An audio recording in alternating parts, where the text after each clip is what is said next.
Welcome to a very special episode of Jokakaka. I'm Jim. I'm Sam. I was waiting for. I don't know why you would delete that so far. Yeah, I don't know why. I think I felt confident enough in the intro that I was like, oh yeah, the fans can fill in the rest. They know. they know who I am. They all know who I am. All right, so to explain, the episode that we're doing today is a little different than normal. Yeah, leave it a blank. They'll figure it out themselves. Yeah, you clicked on the title. You know what it is. You fell for the clickbait. Yeah, you saw the funny fucking thumbnail I made. No, basically, we're here to do a little 2019 in review. So, in this little special episode, we're going to be analyzing. Well, not really analyzing. I guess we're just kind of going back, talking about what happened in JoJolion in the year 2019. Yeah, maybe a little bit more so in the early stuff, since that's probably like what we went back and read and kind of get a refresher on the most. Yeah, so we revisited the chapters, and I just want to clarify. So how we're going to start here is we're going to be talking about chapters 83 through 93, I believe is the newest chapter. Yes. Am I crazy? Yeah, you're right. I'm double checking what I wrote down. Yes. Dangerous Pursuit Part 5. So here is my first... So the first chapter is currently called Countdown to Harvest, Chapter 83. Came out in January of 2019. We literally started on the countdown and went through two arcs, like Ojiro and then the whole entire pursuit. Yeah, so I think... but the whole Dangerous Pursuit's been a bunch of different things happening, so... So I saw someone comment this, I think on our last episode, or maybe it's something that I've heard in the discourse, that this is basically the Who Shot Johnny Joestar / no, that's not true. This is the Love Train arc. I said Love Train. I think you sent that someone said it's more like Who Shot Johnny Joestar. I think Love Train is the better, because Love Train was a really, really, really long arc. That's what I said. That was several different things happening at once, where this is kind of the same thing. We've got... And Love Train even turned into Love Train / Divorce. I think High Voltage was also the other one, where it was High Voltage was several chapters. There was a lot of AC/DC references in late parts. Yes. But so basically, I feel like this is all when this will be what's the word? Recapitulate it now. Reorganized? Yes. Into tankobans, or trades, as we would call them in the West. Yeah. I think this is going to be one very long fight, quote unquote. Arc. It's a bunch of arcs in one thing, labeled as one arc, because it's all for the countdown. Similar to part 4 also kind of had the 3 days. Yes. The anime did that more so than the manga. Yeah, the way the anime recontextualized just that. to fill in more. Because I think Superfly and... It's Superfly, it's... Cheap Trick. Cheap Trick's the thing. Cheap Trick, and the other one is Enigma. Yes, so Enigma's the other one, I believe. Yeah. Those three were kind of shoved in kind of one, but I think only a little bit. It went to them overlapping. This is coming from someone who has not read Part 4, so Part 4 is the one part that I haven't read. Yeah, I think they're more labeled as separate fights going in. That's why it was kind of weird to see it when animated in kind of way where they kind of layered them over. Mm-hmm. And the one big thing, because he still had Yeah, I don't want to talk about this too much because I literally forget, and I know people are going to jump down my throat when I say things wrong. Jim, I say things wrong all the time. Just don't care like I do. All right, so I don't think it's the best idea to just be oh, what'd you think of Chapter 83? Oh, what'd you think of Chapter 84? If you went back and you had some notes about things you saw or anything, or... Yes, so I do... And more so talk about the arcs at least the Ojiro stuff, and the actual countdown chapter, because the countdown chapter was holy shit, that chapter was insane. It's the start of the chapter, end of the one arc, and the beginning of the next big thing that's happening in this. Yeah, revisiting that chapter, so not only do we get the reveal of the head doctor as this mysterious final person that's the final person in charge of this organization. The last rock human they have left that we know of. We have this falling out between Yasuo and Josuke and Rai. We see Toru start making mad moves. We see the famous panel where Toru has 7 fingers on one hand, which is my favorite panel. But the only time he has 7 fingers in... I mean, I haven't looked at every panel closely enough, but if you count his fingers here, he has He has 7. She has normal. 1, 2, 3, 4, 5. 1, 2, 3, 4, Wait, 5, 1, 6, 7. 2, yeah, 3, 4, 5. Yeah, he has 7 fingers. It's hilarious. Interesting. And if it were 6, I'd be like, oh, is this like a secret Easter egg? But the fact that it's 7, I'm like, okay, no, this is just too many fingers. Yeah, I mean, it could be a gimmick. I mean, they literally had a guy who had 2 left hands in part 3, and the 2 people with 2 left hands because that was a family trait in that family. I forget this. Wait, what part was this? It's a Hangman and Enra both had 2 left hands. Oh, okay. Literally. I literally forget this, and I will forget it after you. You will. We'll get there. So, and then not only do we have all that, but we also have the scene where Tsurugi seemingly handles the corpse of Norisuke. Yes. Which I don't know how to phrase. Like, I don't want to say that Norisuke that Tsurugi killed Norisuke because we don't know that. I mean, the big thing that I wrote is just the entire kind of monologue it has leading up to that about stands and everything, and just like it's very very fascinating. It's basically saying that stands can change, kind of like as the person ages and stuff like that, emotions and stuff. Yeah, the big thing for me rereading that was like it's almost an inevitability that you cannot control the way your like emotions and your heart and your stand develops. Yes. Which I thought was very interesting because like so many times we've seen JoJo characters either get a new stand ability or like evolve their stand because it's like they've faced a new part of themselves. Like Koichi's a good example. Like Koichi's whole development is like every time he literally got a free stand because Josuke healed him. And then but then he earns it. Then he earns it. So he gets this like egg, and then he like gains his he gets his determination on that shit. Do you remember what Act 2 does?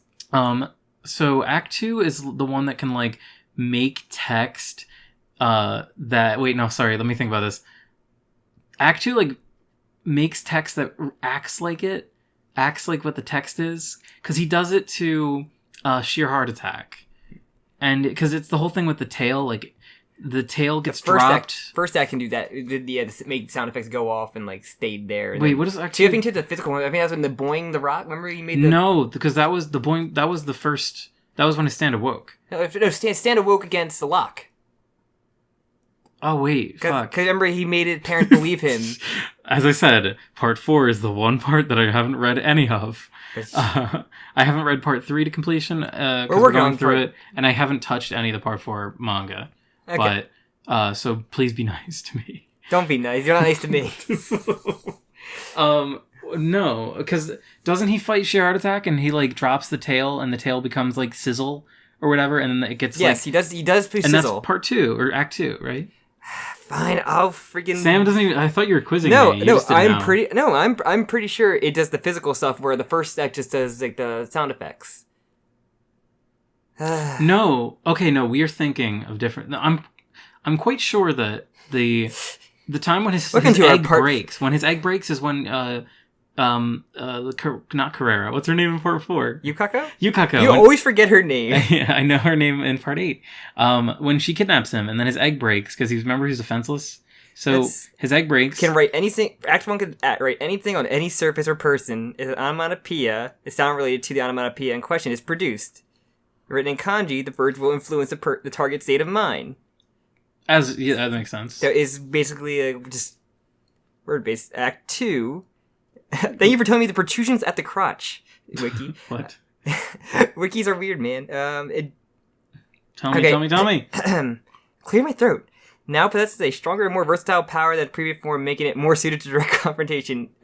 Second form increases its sound abilities beyond its first form. Echo can write a sound effect on any surface. Yes. However, like Act 1, it's only able to shoot sound effects from its tail, limited to only one sound effect at a time. Yeah, like sizzle when he fights your heart attack. Like Hio... It like strong wind, a toucher is knocked back a great distance. Boing. Alright, I hate this. It also has increased speed. Awesome. Fucking awesome, dude. Understand stats. So, back to my original fucking point about Koichi's development. So, normally when stand users develop their personality, it's almost always in a positive way. Even Kira got the arrow into his arm, like in part 4 as well. So, with Kira, him getting that wasn't a... It was weird. I'm trying to think. So, is that like a... It was the arrow going into... selecting him again, it seemed like. It kind of like... Remember, it like slid up his arm? Yeah. Okay, so here's here's the so here's how I want to justify this. Okay, so normally there's always this big moment where like a character does a thing and their stand evolves. Starfinger is not an example of this. Starfinger is not an example of this. So Kira's big. So this is something that goes along with what Sergi's whole monologue, or was not quote unquote a Sergi monologue, but whatever. So his whole thing was that he like chose to like murder Hayato. Is that his name? Yoshikage's son. Oh, he chose to kill him. So that was like his big character moment. There was like him in the shower. Yeah, to kill his son, and then that also resulted in like the arrow getting into him and like developing his new ability. So I guess you could say like his resolve was strengthened. But with this, it's like we have Sergi, who's a good character, good-natured, seemingly, or was maybe, yeah, seemingly turning bad, and it's really funny because revisiting these chapters, especially early on, Araki does a lot of effort to like make Sergi like a very creepy child. And like the one chapter where he confronts the girls confront him at the school, especially just being no emotions. The one thing that really stood out to me is when he's talking to Mitsuba and he makes a reference to you really my mom? Yeah. Part? So okay, that I think it's weirdly conveyed, but I think what he is saying in that scene is like because she's asking about secrets that he has, and I think he's asking back like, do you have secrets? Because she shows up at the school with like a new nose, and like a different kind of personality. Yeah, so it's like there's this sort of like mutual distrust that's starting to form, but we don't really see that manifest in ways that aren't just Sergi not telling about the sickness. Yeah, because he's very like if you go to the later part, especially before the Odro, he's very nervous about. Even the latest chapter, he's nervous about Yasuo getting involved and everything. And it's not like nefarious or malicious, which is implied at least in chapter 84, I think. Yeah, in chapter 84, he seems to have this weird, and then I think even in the next one, it was like what 2 hours before the harvest was the end of the last chapter 93. Yes. No, for this when we had the body, it's like 2 hours or something. It was like it's like 7 minutes. Yeah, so it's something very short time. Let me double check. I'm just saying, in general, it's a very short time. So like, he kind of changed. Even when he's like interacting with his family, like he's like not really talking. He probably knew the tongue. Joshi's tongue was there, and he stepped on it. Well, so that goes back to like I think we talked about. So 13 minutes is the last time, the closest we've seen. So my theory with the whole tongue thing was that Sergi's the one that is holding the tongue, and I don't know if you remember. This is going back literally a year, because we talked about this a year ago. My theory, which was partially proven incorrect, was Sergi was going to develop an ability to control other people's stands. And the whole thing that they tease early on with this scene, where Sergi's getting picked up from school, is that Sergi, like, supposedly hurt this young girl, Mina, so by closing the 2 heavy gates on her. So my whole thing was like, oh, Mitsuba's there. Sergi stole the ability of Paper Moon King, what's it called? Awaken 3 Leaves. Yes. And then put an arrow on the fence and crushed this little girl. But then later on, we see that the doctor was there. So knowing how the doctor's ability works now, it's more likely that he just crushed her. Yeah, the doctor did it, or like they're both like working together. At least it's Tsurugi or something, because he popped. As we saw, like, he pops up at the estate a lot. Yes, he does show up. I think if it's Tsurugi has some kind of weird push away power as well, or something. Because remember the whole thing with the baby during the Ojiro return is a weird thing. It had to be showing with his power. And to me, the way I interpreted that then was like almost kind of like a killer. I'm sorry, or King Crimson. King Crimson. Jesus, oh my God, I'm so. Because like they're not aware of it, and he just ends up there. Yeah, it's almost like quite a time skip, but like it jumps forward, or like it makes you jump forward. I kind of could have went back and like reread the Paper Moon King chapter to see if there's any like little things in there to kind of like tease. I think the actual like thing that we're seeing here is just illusions, like people are just misinterpreting what they're doing. I don't know how that manifests in like throwing a baby into water though. Into a fountain. The baby like crawled away into the fountain while she didn't realize it or something. That's true. Yeah, maybe she thought she was holding the baby and she wasn't, and the baby fell. That scene of the baby face down in the fucking fountain is so creepy. It's so scary. Rocky has weird things with babies in JoJo, ranging from disgust, like making the baby eat shit, to a baby just being a serial killer, or a baby being like a lost baby that Joseph finds and then to take care of because the parents aren't looking for that baby. I love that so much. And everybody still really wish they had that part of JoJo where she's the main character. Only in your fan fiction. Only in your doujins. I mean, like, anyone can be a main character of JoJo. Yeah, they probably say where everybody has a birthmark. There's your main character. Also, I just want to... I don't really have anything else to say about this. I do want to point out the weird fucking detail that when the Mina, this girl, gets crushed between the fences, some other character who we don't know says her underwear is stained red. I saw that! I was like... And I know I brought this up before, and I'm just like... So the reason why I put any attention towards this is because the last arc that we had in JoJolion took place in a gynecology ward. It's all about, like... Not only is Yasuo on her period... And we know this, because she confirms Paper Moon King affects cycles.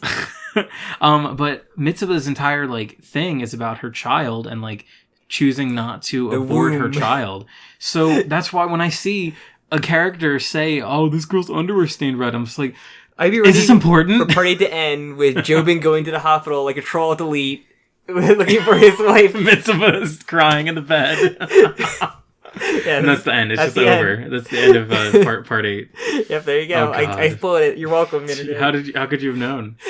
Big brain. But so that I don't know. I just feel like that's one of those things. Like I don't know if that's important or not. One thing I noticed is like that it can't be important. wherever this pursuit stand for the head doctor, it always seems to start out with like a small wound, like a lot of like on the finger. Happened to Mitsuba when she sees him in the bed, and Gabby. Yeah. Like that usually like starts it out with, and maybe that was like a weird. So you're saying that her first wound, her wound was that she was on her period. No, that's how insert future name of the stand here affects it. It also is crazy to me that we don't know the name yet. Name of the stand. We had 5 or 6 parts with it.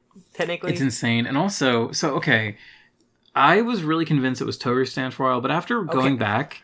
And, like, seeing that it appears when they decide to go after the doctor, it really does seem more likely that it is the head doctor's stand. Okay, well, it starts affecting him once they start actually pursuing it, appears. Yes. But the one... Okay, other than I said that, the wound was, like, when Serki was dragging the corpse, it was bleeding. He was bleeding from the mouth to his hand, like, so he had to get injuries that way. Uh-huh. And Paper Moon King jumped out of his body bag again. Oh, we have another note.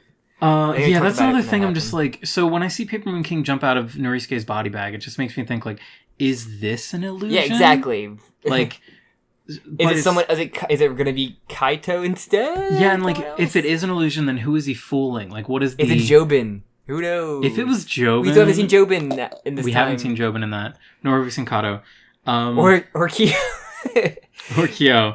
Also, famously, one of these chapters, I think it was chapter 84, had the new the new version of the portrait that has Kyo absent in it, which is... Is that image of the kid just, like, doing the peace sign and then slowly fading away? But so, I noticed, like, in the chapters, the head doctor appears out of thin air, like, a lot. Yeah. And the one note that the secretary said that he took off his white coat. You never see him in the white coat. Yeah, I remember. I read that too, and I was like, "Huh." I was like, "Is he? Maybe this isn't really like a weird like illusion of the head doctor, and he can't. It's always gonna be like in a black outfit since he can't. It's kind of weird, like kind of rules to the stand. But yeah, they never actually seen with it. I actually have something else in this chapter too. So. One scene that I totally forgot about that I'm baffled by is when they run into Toru at the after they go through the stairs. The child? Yeah. And Toru like recruits Yasuo into helping him save this child's life. So he makes Yasuo like a what's it called? Like hit his diaphragm so that his lungs like shoot out. But he also has like this long tube that he shoves down the child's throat and sucks air through it to like take this chicken lodge out. All nurses and doctors do their medical treatment in the middle of a hallway. Could you imagine, Sam, if you were in a hospital and a doctor was just like, your ex, hey, Sam. No, your ex to the doctor. Your ex is just like, hey, Sam, come here. I need you to punch this child because your weak arms won't break his lungs. So one note to note, because Toru appears a lot. Like he does. So it seems like he's purposely being pushed in front of Yasuo. Yes. Like, the thing that's pursuing her is him. And I'm like, if he's using his own stand to make himself bump into her more and more, I was like, it could be his stand that way, in a way you can control it's like how the Aphex twins had similar stands. Him and the head doctor are brothers, and they have similar stands. He did help them defeat Wu, and like maybe he's only doing this to get like an internship or a job with the head doctor, and he's just kind of like, what a fucking awesome motive would that be? Toru just wants an internship at TG University Hospital. Exactly. I was just like, that's a weird little theory. Like, it's weird not to be a thing. One of the weirder things with Toru too later on is that he is like friends enough with the doctor that he just like took a picture with him. I know, or took a picture of him rather. And that's the weirdest thing. Like, the doctor trusted him enough to take a picture of him. Maybe he didn't give a crap about Wu, but he's just doing it to protect the doctor. So yeah, another thing from this chapter as well, from 84, is Rai says how there's no pictures of the doctor online at all, and we have to assume this is true because Yasuo could Paisley Park it and check. He has earned many awards and all this stuff. Like he has, like, but he never had the picture. Also, another thing they said, like that the fact that he's head doctor is like an honorary title, but he has also won medical awards, which is just like, what is true here? Is it an honorary position, or is he actually like an accredited doctor? Yeah, and then my other note, really, just the head doctor, like, Stan, like, starts, like, with a small injury, then it kind of escalates. Yeah. That's something that we've kind of seen. It's not, like, been retconned, but it's more so, like, we just see it escalate, like, the first time like they get... Yeah, exactly. Like, the first time we see them get hurt, and it's, like, not much, but then, like, later on, like, a raindrop goes right through Josuke's cigarette. head. Yeah, or a cigarette, like, almost pierces his skull. The weird thing of, like, the pursuing thing of, like, the guy's neck just snapping. And okay, I want to talk about this. I have a fan theory. Yeah, because I think Ray said, or Gappy says, like, something repelled off, enforcement off of you into him. Okay, I have a fan theory. I want to explain this. So, I just wanted to put that out there because I remember reading that. I'm happy you brought this up. So, in the scene where they're chasing after the head doctor in the bus, everyone gets hurt except Yasuo. She's the last one, and then Josuke's like, "Stop running, you'll die." And then he shields her with the bubbles on the car. So a car appears and hits her, but we see that he used soft and wet to completely like plunder the hurt. I'm gonna say this is the time that we're seeing plunder used, even though it hasn't been used in like 20 chapters. So it's just bubble forces. So he takes the force of this car crash, and then the next time we see him use soft and wet, it's when the guy goes to touch him. So I think that soft and wet reflected the car accident hit to his neck. I guess. That's my shitty fan theory.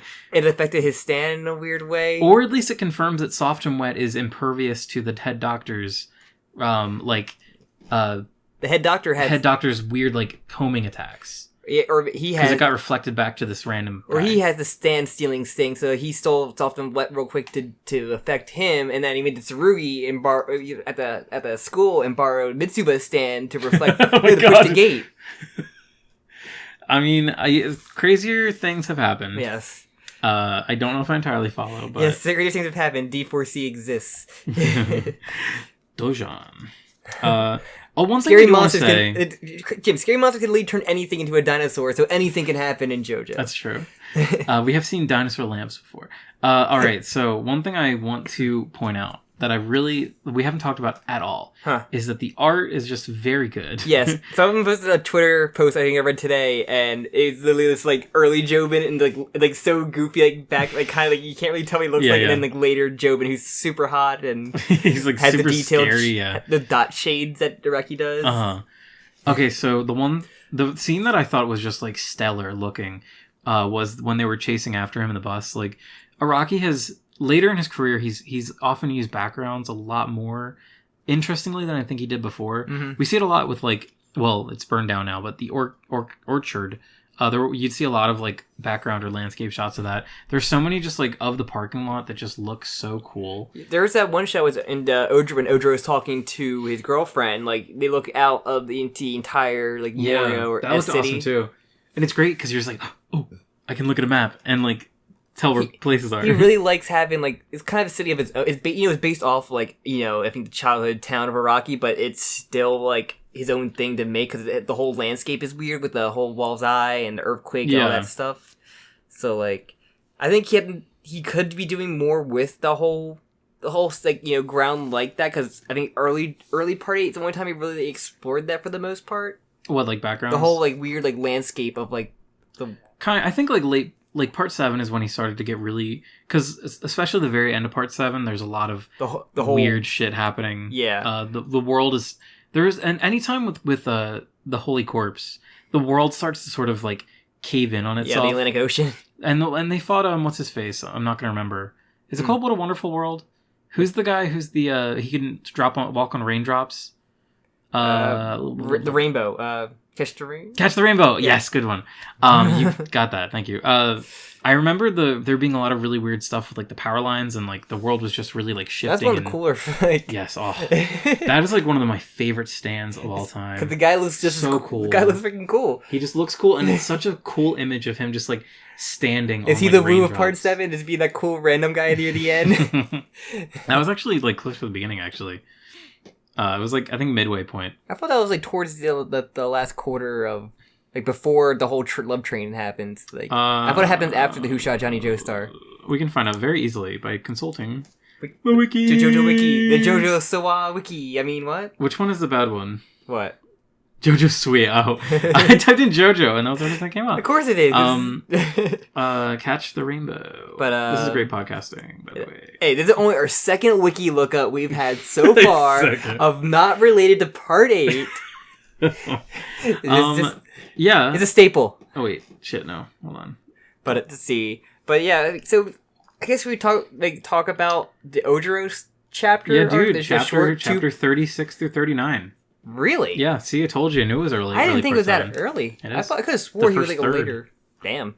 I am wrong. I apologize. You better. Get on your knees. No. Grovel. I got weak knees. I'm sorry. All right, what were we talking about? I was talking about the Ojiro stuff. Oh, yeah, okay. Just like basically this thing. Anybody can come back at this point now. That was my favorite implication of Ojiro. Because Ojiro, I'm not going to lie, he's not a character I have like any strong feelings towards. He was literally to have him come back was so fucking awesome. He was the introduction to Soft and Wet and had a very unique stand ability where he is...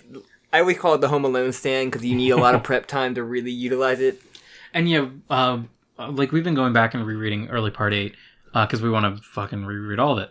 But I've read through all of that so far, and like that whole I love like you get to like see how he thought out the whole situation, because it would be like, okay, I have this person in the tub that's going to be drowning, so if they try and pull the drain out, the cord of the drain has been filed down to like razor blades, so they're going to cut their hand there. If they try and put on slippers, I've put all these fucking weapons in them. Right. Like, I really love the idea, and it's fun too because he like tricks Jobin and Tsurugi by like leaving like fake footprints to make it think that he was like a clumsy guy. Like, it's just it's interesting to me how the window open so you can just like and I think it's really clever. Like, he's a very smart character. He has to use his stand in smart ways to get one over on people. He's also like the most hideous gremlin monster. Fingerless gremlin. The scene where he's just like eating shit in the middle of like Japan. Like, to an American, this scene is like gross. But to a Japanese, it's puts trashing on someone's suitcase. Yes. Imagine to turn around, seeing your suitcase just had a literal trash. So from this is something I've heard. I don't know if it's true. I'm sure it's true. In Japanese custom, they don't have like trash cans outside like as often as we would, because if you take trash, like if you like go like bring trash from your home, or like bring a candy bar like from your house, you're expected to like bring it back home with you to throw it away, because they like don't want to invite the idea of trash being around. So seeing this horrifying gross gremlin surfer man is like, he's just an affront to God. So I love him. But yeah, and then like his standoff with Tsurugi also has a thing of like him, remember, falling off the cliff. This one actually does use like the whole like landscape to its effect, which I think I just talked about earlier. But this actually kind of brings it back a little bit. Yeah, he definitely trips over. It's definitely a walleye. It's got to be a walleye. Yeah, because he kind of stays like right next to there, right? Yeah, because they're right in the area. So this is totally the walleyes. Fuck all the haters who were like, oh, what happened to the walleyes? They're literally standing on them. That one, that's like that's the one little thing we have, which I kind of wish we had it more, because that's kind of it, because he just goes back to the estate, and that's that. So as someone who has read early part 8, I do want to say, high and mighty. I'm so high IQ. Aren't you a golden god? I don't skip parts, Sam. You're not dirty. One of the opening monologue for Yasuo is so fascinating. I don't know if you remember it. It is all about like curses and being cursed, Yeesh. and the walleyes being presumed to like have being raised up from the ground to protect the house and like Araki likes the superstitions kind of superstitions. Sorry, tongue tied very easily. He did that like a lot of part 4 stuff. Like there was stuff that had urban legends and stuff became like kind of like urban legend stuff. Like the Angel Rock became a rock. Like, oh, you could hear someone talking. That's true. It. Like he likes doing that with maybe it's his hometown had that kind of stuff in it, so he kind of wants to Yeah, that's a very interesting take. It just to me it seems like the way that Yasuo delivers the narration, and I know that sounds weird to say that in like because it's not like an audio medium, but it's like very much like implying that this is a story about breaking a curse. Yes, and also this one like Paper Moon King is like literally used to like fake a death, like to like literally show them bleeding out pursuits. Yeah, which is like crazy. So I'm just wondering. So he hasn't lost his stand completely though. Yeah, I'm just wondering. I'm really curious to see how the walleyes are gonna. Are they going to like serve as some sort of form of protection for? It seems like this is where a final fight might happen. It does. The fight will spill out from the Ishikata state into there, whoever it will be with. And they're gonna get buried, and they're gonna swap bodies with someone. Oh, don't forget, we also in the Ojo we got the Speed King. Yes, we did. Confirmation. Power confirmation. Yeah. Oh, I forgot all about that. Also, oh my god, I totally forgot about this. Sorry to jump back. We will get back on that in a second. One little detail I picked up that's not a plot importance at all, but you know how the last couple chapter covers have been them doing like flag signaling? Yeah. When Serki was at camp, it said that he learned flag signaling, which I thought was interesting. Okay, but so yes, Speed King is so cool. I just love Jobin so much. The scene with him where he's like wants to fuck his wife is the greatest. I love that scene so much. Greatest scene of all time. The way because he's like, oh my god, you're like one of my beetles. He's like, can you rub your nose up against me? Well, the entire time the beetle's like on him, like yeah. I think I talked about that on the episode, but I love that's one of my favorite like recent panels. It's one of the best. I have it on one of my pros about how much I love Mitsuba. So yeah, Mitsuba is very good.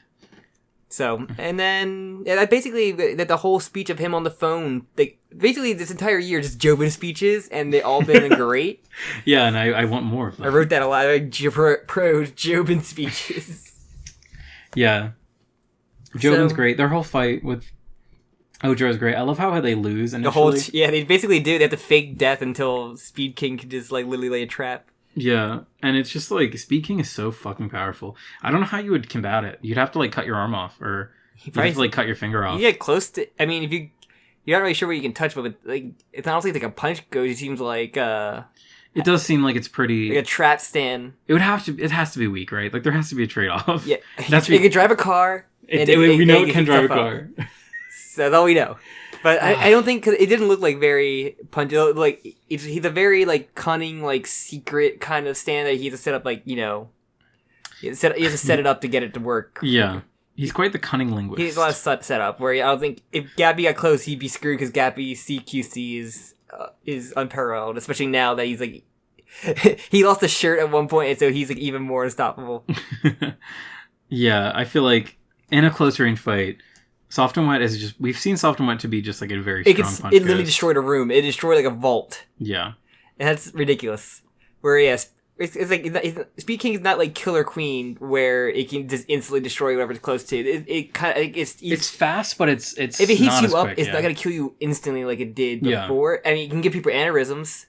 Yeah, and it seems like he can control it pretty like, precisely. Yeah. It has an A for precision stats. I hope so. Nonetheless. So don't dive down stand stats anymore. So, alright, and then after that was the entire Dangerous Pursuit thing where Jim had to go crazy with the timelines and... yeah, so Dangerous Pursuit, I mean, it's pretty cool. I think I think the most recent ones I've probably enjoyed the most out of this arc. The chapter 82... So, okay, if I were to pick, like, the best chapter of the year, initially I probably would have gone Countdown to Harvest, just because it was just, like, so crazy. Yes, that chapter is great, but I think it has to go to 92, right? The one with Holly. 92 was just, like, it was so unprecedented. I was not ready to see Holly at any point. And also, we saw, like, the head doctor talking. Like, so that kind of disproved the whole theory where people The were like... Jokakaka? Also, yes, the Jokakaka. The people were thinking, like, oh, the head doctor's not real. Like, I think that's kind of totally debunked. Like, he's making a speech. Unless he is, like, totally just, like, a weird... He's not, like, a stand. I'm thinking he... he's a real, like, presence. Maybe he's not a real person. I think a body double kind of thing he has. That's what I've been thinking. That's possible. And maybe, as I said, Toru has a weird thing, like, going with that. These two characters are, like, explicitly connected, but I can't tell you how yet. Yes. I'm keeping that secret. So, alright, then keep your secrets. This chapter was just... Chapter 92 is just so incredible. The fuck with that ad? Sexy Gappy with his JoJo underwear. There was an ad in your freaking manga. There's what? Oh. Like a head tie. Oh, yeah. Jesus. Hey, I can't control the ads they put on these fucking pages, I know. dude. I don't even look at them anymore. That's how, like, desensitized I am to it. but yeah. So, yeah, we see... This whole chapter is just freaking crazy. The Gappy motivation chapter is, like, great, and his new design. Like, the new addition to him. Yeah. His eye. Actually, it's crazy that I actually forgot about that until, like, I reached that point again. It was just like, oh, yeah. His eyes. Just his eyes are, like, fucked up, dude. We gotta get used to that. Everyone get it once a month, not, like, going back through, like, a part in its entirety and getting to go, oh, okay, that's interesting. Holly's whole thing where she, like, counted the amount of time she had left on her body is super cool. Also, Holly's really hot, and it's weird that she's, like, flashing her sun in that one scene. It's fine. But... half her sun. I love how she just, like, totally accepted him, too, and, like, he accepted her, and it was just, like, this wonderful moment. It's a low point, but it's also, like, a really, like, important point. I said this is a very important chapter for Gappy, and even Holly, just that motivation chapter he really needed in, like, a long time, where he kind of played, like... It made it feel like there was hope for Holly. Because it felt like Holly didn't have, like... A chance for a while, and then it was like, oh no, Holly's still there. I know what you were saying about the, like, going in there and seeing that, oh my god, it's appearance changing every month. Like, is it kind of go... Remember if you read, like, part 6 monthly, to seeing Poochie just, like, his hair is now, like, going long and everything. Just, like, weird appearance changes like that. And just, like, every chapter, like, the birthmark, the Joestar birthmark just... moves. Shifts in some way. It's fine. It's just a magic. Yeah, just looking back, like, I love the paneling of, when the head doctor, Akefu, is just giving this, like, press conference. It looks so cool. It's just a boring press conference in, like, a big auditorium. But he had a hype man. He had a hype man announcer. Yes, he did. Okay, I'm going to bring a comparison to another manga I'm currently reading. So I started reading Beastars. Okay. Which everyone is like, oh, it's the furry anime that I love so much, that everyone's a big fan of. So the meme is, it's a furry anime, but the good thing is actually it's good from what I'm hearing. Yes, it is incredible. I'm not super far into it, but the rabbit girl does freak me out. It reminds me of... Remember in Courage the Cowardly Dog, the cat girl romance I know thing? exactly what you're talking about. It kind of weird. Looks art style to it. The rabbit girl looks weird. I think it's supposed to kind of look weird, but whatever. It's really fucking good, and there's some... Like, so... I saw a scene from the anime, and then also a scene from the manga that I'm reading. And the anime was, like, kind of weird, that they made everything look really, like, normal and human. Like, the auditorium was just, like, normal. But in the manga... Maybe this is... Just one scene that I saw. But in the manga, the auditorium is set up in a way where all of the big animals, like elephants and giraffes, have to sit at the very back. And it's just this really big, like the whole, like, auditorium wrapped around the stage. It was really cool looking. Weird thing they didn't have to do, but the detail is nice knowing that's how they had to do in the world to be like. And it's cool to think about that. And there's also another... I won't talk about Beastars too long, but one character is a deer, Lewis, who I fucking love. He's incredible. But he has huge antlers, and that's a big part of his character. And the writer did a little, like... the mangaka did a little postscript thing where she was like, oh yes, the reason why he can wear shirts is because deers have very stretchy necks, shirt necks. I was like, why can't it just be button-ups? No, because he's explicitly worn, like, regular shirts. So she said that the elastic on the necks for deer shirts are very stretchy. Or you have to go leg first. His leg got to go through the collar. It might be actually easier than with antlers, but... Stretchy collars. Yeah. So funny. So Beastars is great. Read it. Watch it. I don't know. Anime's good, I guess. Yes. Okay, JoJo. Yes. Getting sidetracked here.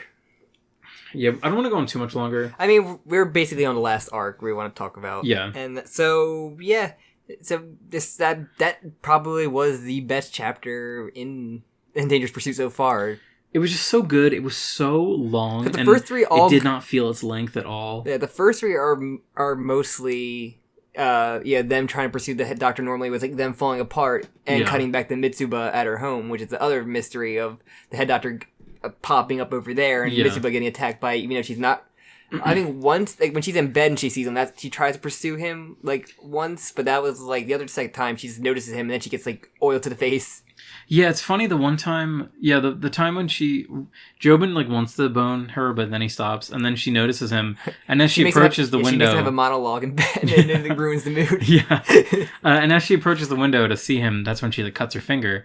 I need a band-aid for my nail falling off. Yeah, there's also just one. I love how like when you're reading JoJo, like binging it, you don't really appreciate the small dialogue. But going back, there's one little line where Jobin just says like, "Oh yeah, here's some band-aids. Put the box in the bedroom. We need him in there." And I was just like, that is such a nice little detail. Get the Beatles bite. Yeah, just I love very realistic detail. Like I've had that conversation before in real life, and I really love when they slide in little. And this part is probably like the most themed about couples in any JoJo part I've seen before. For sure. Where like it's not like a weird love triangle. There's no real. I don't feel a romance really spreading out over anything and. Part 4, where we have the worst couple of Yukako and Koichi. Which is just Stockholm Syndrome, and it sucks. So, I've heard people complain that, like, Part 8... Other than Part 1 had, like, a romance, but it was more of a staple, like a shonen It's very much like a classic kind of, like... Exactly.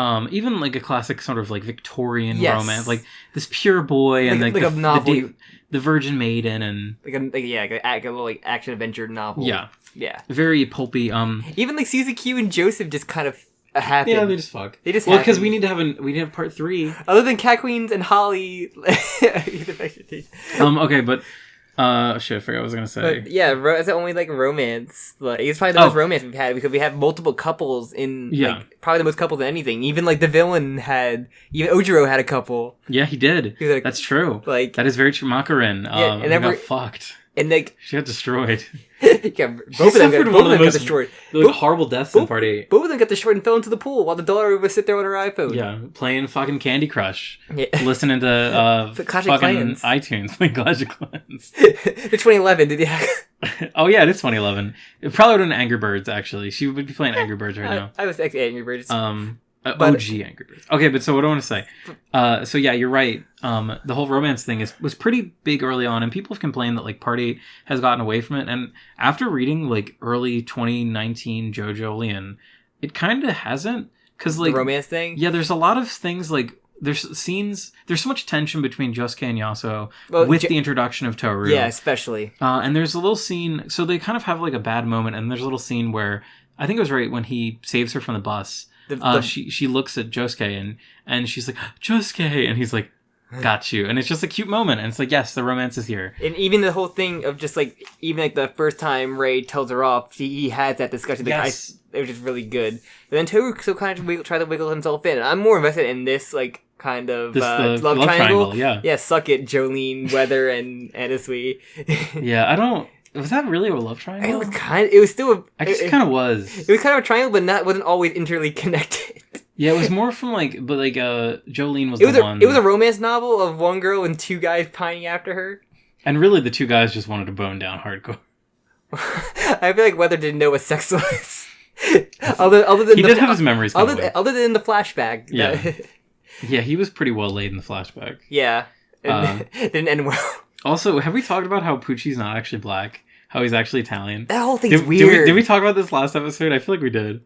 I don't know. We may talk about it in our spoiler cast for it. Because I remember reading. I don't know if someone on Twitter recently was like. I remember the whole thing. They're twin brothers. They're twin brothers, but they're not black.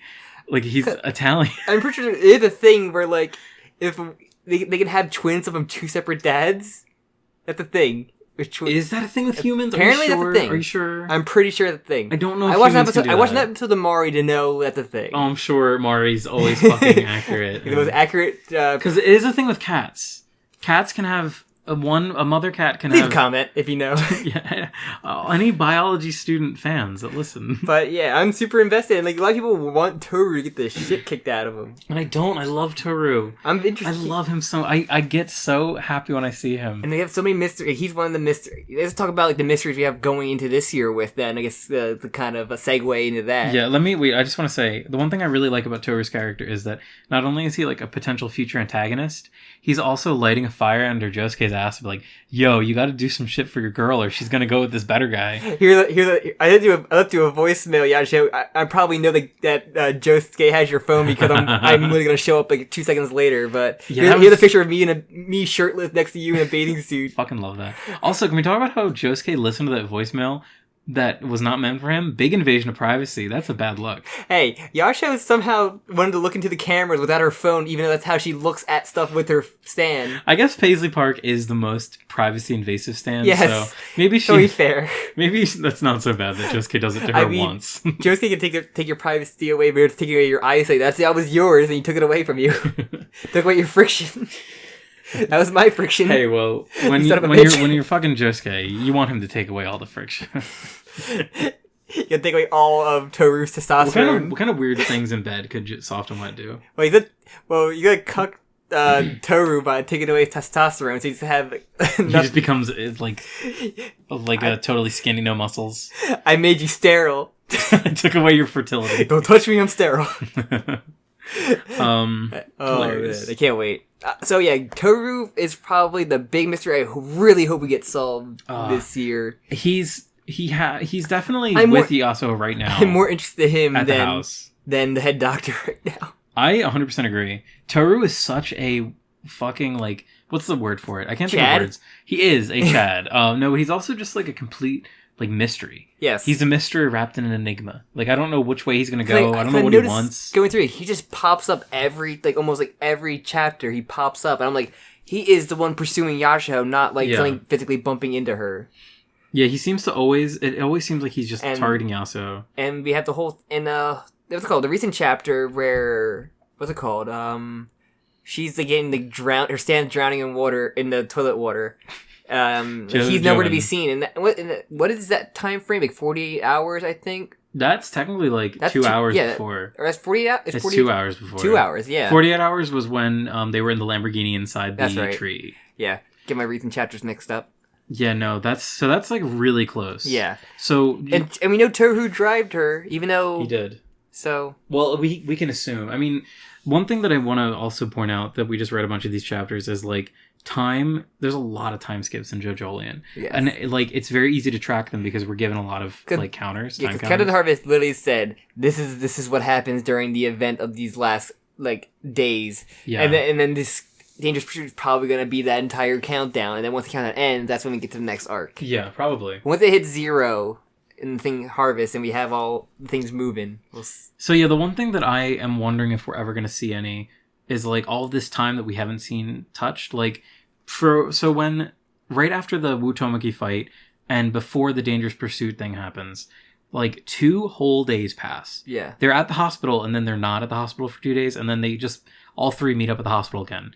Strangely, it seemed like they weren't expecting to meet Yasuo. So I was wondering if, like, did Yasuo intentionally meet them there, or did she just happen to run into them? Maybe she was at the hospital because she almost had a bunch of dangerous diseases like thrown on her, so maybe double check that she was clean or not. Yeah, in Dr. Wu's room. Finally get her cycle checked out. Yeah, well, we can assume that her menstrual pains have probably ceased at this point. So she went there for the first time, and maybe she forgot, like, I had to go back and get it checked out. That's so awkward. It's so fucking awkward. Dude, Araki likes to make some awkward female thing happen. Like it is. Lucy being 13 years old was really weird going through that freaking She gives birth to the Holy Corpse's head. And it, almost, the whole thing with the First Lady, Oh, I know. First Lady sexually assaults 13-year-old girl. She didn't know she was 13. She is a public figure known. Oh wait, no, she did know she was 13. Yeah, she's a public figure. Everybody knows she's with Steven. Ugh. Steven Stills. Did she die? Who? The First Lady died? Yeah. Good. Remember Lucy impersonates her, and the whole thing was funny happens. What's her name? Is her name like Valentine or something? That'd be fucking funny. You can, third time for the wiki! Yay! If I type in funny Valentine wife, what do you think will come up? JoJo Wiki. Probably like just sexy pictures of Funny Valentine. Her groping Lucy.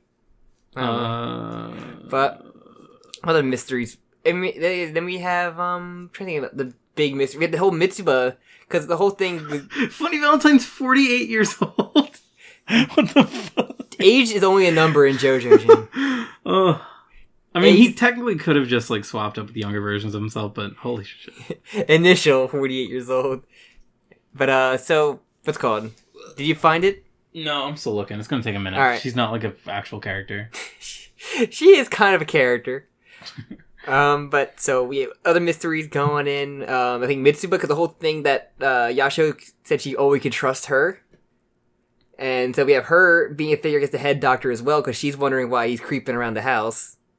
So I think that whole thing's there. Jobin's another big thing.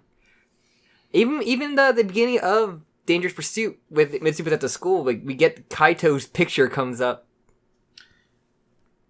Remember, like when he's like, "Oh yeah," because like she's not forgotten because her face came up. Wait, the mom, right? Kato. Yeah. Okay. Yeah, the mama Hichikata. Oh, one thing. I had a couple other things I wanted to say. We saw. Okay, this is. I know that we're really late into this podcast, but I just remembered. So when they were talking about when Serki was being harassed by the girls, did you not find it? No, I couldn't find it. I couldn't find the name of Funny Valentine's wife. Sorry. All right, go ahead. All right. So when Serki was being insulted by the girls, yes, there was this whole thing they were talking about how her dad. They were like, "Oh, your grandma! Like, tell us how your grandma hid the body," and they made a reference to how the body didn't rot apparently, and it made me think of the Holy Corpse. How the Holy Corpse didn't rot or show any signs of decay. I mean, we do know they're somewhere in Japan. Yeah, to me, it just was like it made me.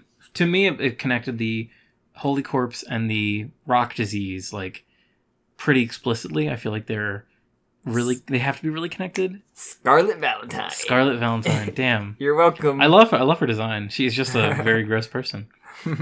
Doing horrible things to my daughter, Lucy Steele. 13-year-old daughter. Called the head ruptured via tubular bells. Oh, wow. I forgot about tubular bells. I love that stand. All right. Okay, continue. No more wiki. That was really all. Are you sure 3 was it enough? All right. What was the stand? What was the stand called that Dio Brando used? Dio Brando? I mean, I think it's called The Wind. Called the Worldo. The Worldo. Where's Waldo? Also, in that one, they showed a little like recreated panel of young Jobin and Mama Kato. Yes, and she looks identical to JoJolion. So I thought that was interesting. Immediately. I'm just kidding. I'm just kidding. I thought that was really interesting, and because I don't remember seeing her young version before, and she really heavily resembles JoJolion. I love, and it's also like, I mean, she did go to the same prison technically that's in Japan. So I think there's like definitely a parallel there. The Japan branch of the prison. The Dolphin Street, Green Dolphin Street. I think yeah, the Green Dolphin Jail. Oh my god, Dolphin Street. I can't believe my brain is filled with so much garbage knowledge. Don't go to the forest fucking time. I'm looking up what it is. Green Dolphin Street Prison. Okay. Green Dolphin Street. It's right next to Ogre Street. So yeah, so I guess also, I'm sorry. Some Reddit poster said, "How accurate is Part 6's prison?" I'm gonna say not very. If it takes place in Florida, there should be about 20 crackheads, 20 meth heads. And a couple thousand weirdos. Oh my god, this guy is the greatest comment ever. I doubt you'll find many JoJo fans who have experiences in prison. Alright, no more Reddit. Are you sure? Well, yeah, there shouldn't be any Reddit in this, but Wiki's fine. Wiki's fine. So, any other thing you want to talk about? Any other things we should be seeing? Or do you want to do, like, what do you hope or what you think you're going to see? Or should we do pros or cons from what we read for the year? I'm going to say cons. We did not see enough naked Josuke. I'm just kidding. No, I feel like... Got us delicious JoJo boxer, so it's fine. Here's my con. I don't love the fights between... I'm putting fights in air quotes. With the head doctor, I think they can drag on a little too much. You kind of get the feeling of, like, a Silver Chariot Requiem where like it's not really a fight happening. It's more just like stuff is inconveniencing them. And normally when you see fights in JoJo, it's about outsmarting people, and you see a little bit of that with this, but most of the time it's just like, oh, we're just getting fucked. They literally say we can't. We have to stop. Yeah. And even they don't. They just even don't Gappy's stop. like, what if I accidentally pursue him and not think about it? And then he ends up in the hospital. Yeah. Oh yeah, that was his motive. But So I agree on that. I think it took a while to get there, but we finally reached a point where it's like, okay, we've discovered how to fight this, and now I'm interested again. But that's why I like all this other stuff happening in between there, so we're not just getting that. It's not just dragging on that. Also, seeing Ojiro die made me sad, because I really wanted Ojiro to have like an epic evolve stand. I really thought he was going to have a cool evolve stand. It did give the pro that characters can come back from no matter how early they were. Yes. So I think pros... I love Mitsuba. I love seeing her more and more. I love when she put the coffee cup. Like, she put her one of her leaves on the coffee cup. I love that stand. I love her. Like, I'm glad she's a character. She's like one of my favorite things now. Part 8. Quick question: did Macaron deserve to die? Did Macaron deserve any of the horrible things that happened to her? She wanted to turn the Hishikata into a casino. Yeah, but I mean, is that really that bad? Yeah. If she wasn't like trying to do anything super malicious. I don't know. She just wanted some blackmail. She hated the Hishikata family, though, and we can't have anybody hate them. No hate's allowed. All like horrible people in that family in one way or another. There's something horrible about each one of them. But we love them all. We love them all. And then I think this is Jobin. Jobin in this year has been awesome. This has been the year of Jobin. Yes. Yas Queen. Tsurugi. The thing I'm worried about Tsurugi, I love the whole development of Tsurugi is interesting. I'm just worried, like, if he becomes a villain, what are they going to do with him? Because, like, would they have can't they keep him alive? They gonna kill a child? I don't know. No, Serki will live, unless he doesn't. I mean, it looks like he got better from the rock sickness. So yeah, he got better, but yeah, also in the recent chapter, he's like completely morphed. So I wonder if. So, okay, I wanted to shout out another video. I can't remember what it's called. It's called, like, the Coronation Theory. This awesome guy made this incredible YouTube video. It's, like, an hour long, where he dives into, like, all the current theories about JoJolion and goes into, like, Gappy's identity, and it's incredible. And one of the things he talks about is, like, I lost my train of thought. I think he talks about, like, the whole, like, identity of, like, who Josuke will be, if Josuke is going to be the one that's going to, like, eat the fruit so that Tsurugi can live, like, what character is going to make a sacrifice for Tsurugi? I felt like that already happened with the countdown. We just don't know who did it. Yeah, that's the thing. It's like this mystery of what character is going to be the one. And I believe it's a misdirect, especially when we saw Paper Moon King jump out of the body bag. Yeah, so it doesn't seem like it'll be Norisuke. I mean, Norisuke is the one that Araki wants us to think. Yeah. It could be Josuke. It could be Jobin. It could be we know it can't be... Could be Kaito. It could be Kato. I think those are like the 4 best chances. I don't think it could be... Well, we know it can't be any of the other Higashikata children. Yes. Because we've seen them. I guess it could be Mitsuba too. Kyo. She'll show up eventually. No.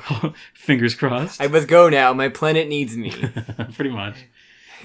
So, and then I think the fights and the body horror had been the fights that the quote fights had been pretty like brutal and like, which is awesome. Especially the Ojiro things was like kind of disgusting, even if it wasn't like actually happened to him.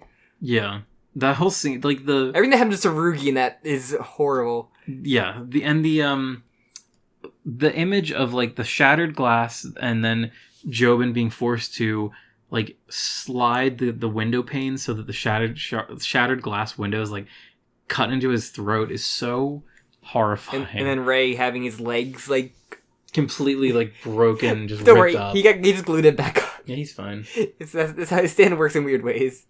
He's fine. So I think as we're down for my pros, I think the con also just like stands like that work like Silver Chariot Requiem kind of way where like not a lot really happened other than just getting like, you get wounds a lot of times. Yeah. Like it's not exciting though compared to other things. But we got with Wu, which was like constant like he's coming after us and we don't know where he could be. Like shards of him could be anywhere. Yeah, Wu is a really good comparison because Wu is not like a typical fight, as in like a punch goes fight versus punch goes. He can get inside of you. He can just be in the air. Like, do not let him inside of you. It's about coming up with like interesting things, like when they turn the AC unit on to like vent him out and all that stuff. Like he got inside Mitsuba and used her stand to. Yeah, it's awesome.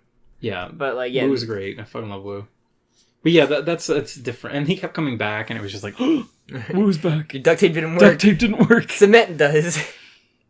So horrifying. But yeah, I think that's my only real con. I think put your pros and cons in the comments. Yeah, fill the comment section with your pros and cons of part 8 in 2012. And if you use the wiki, what did you wiki during this? Yeah, what a hilarious wiki results did you get? The fifth wiki user. Yeah. So anything else? No. You sure? That's really all I got, honestly. Right. I feel like I'm a little out of steam right now. Alright, then thank you very much for listening to this. Us ramble about part 8 and other parts, stuff like that. We talked a lot about our wiki adventures. Please, if you like this video, of course, you can comment, of course, put your theories going to next year, or your hilarious fan theories. Your hopes, your dreams, all that fun stuff in there.